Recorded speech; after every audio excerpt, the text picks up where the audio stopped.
10 करोड़ वर्षों तक यानी जुरासिक के अंतिम चरण से क्रेटेशियस युग का प्रथम चरण तक डायनासोर के लिए स्वर्णिम युग रहा। जलवायु में नमी की मौजूदगी से पृथ्वी पेड़ पौधों से भर उठी थी।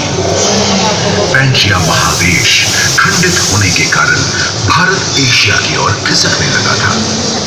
महादेशीय प्लेटों में हलचल होने से ज्वालामुखी के रूप में लावा निकलने लगी थी। इसके फलस्वरूप आए भूकंप से विभिन्न भौगोलिक आकार एवं आकृतियां निर्मित हुई। स्पाइनोसॉरस की पीठ पर नौका के पाल की तरह एक अंग हुआ करता था, जिससे वो अपने शरीर की ताप को नियंत्रित करता था।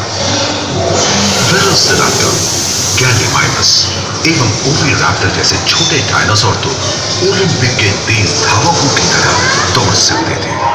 पैरासौरोलॉफस और कोरिथोसॉरस के स्तर पर गलगी होती थी।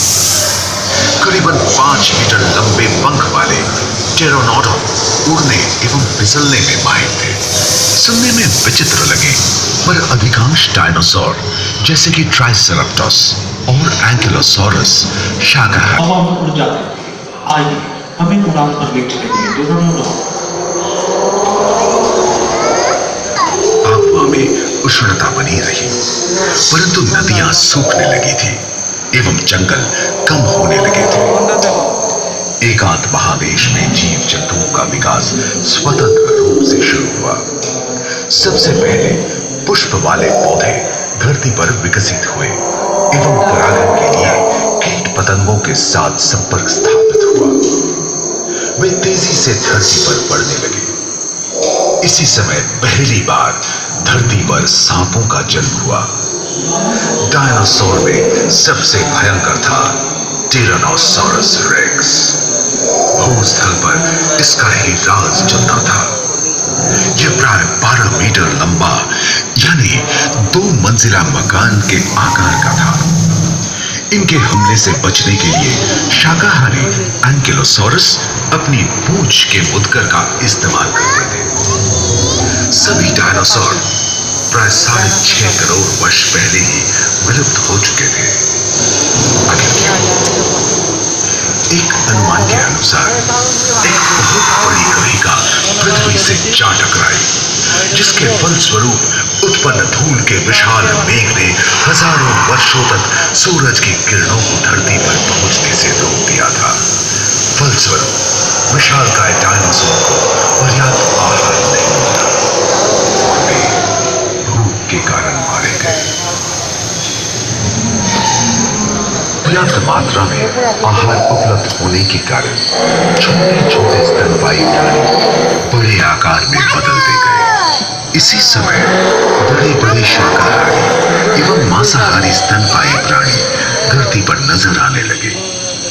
विश्व के कई हिस्से जंगल से हरे भरे हो गए। हाथी के पूर्वज डायनोथेरियम और घोड़े के पूर्वज यूहिपस की उत्पत्ति हुई, जो आज के हाथी और घोड़े में रूपांतरित हुए।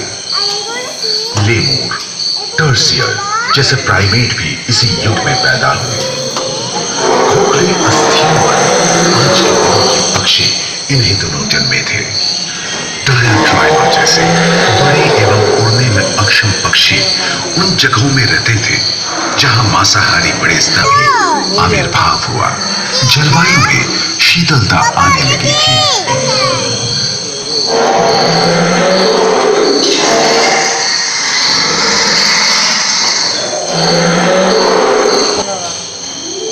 तुरी गायों ने अपने शरीर के रोमों की सहायता से शीतल जलवायु के साथ तालमेल बैठा दिया था।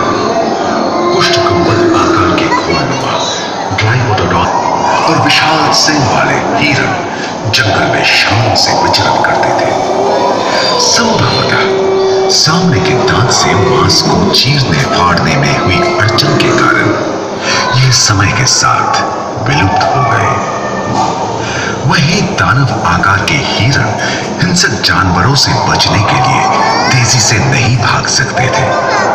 फलस्वरूप वे भी ओझल होते गए।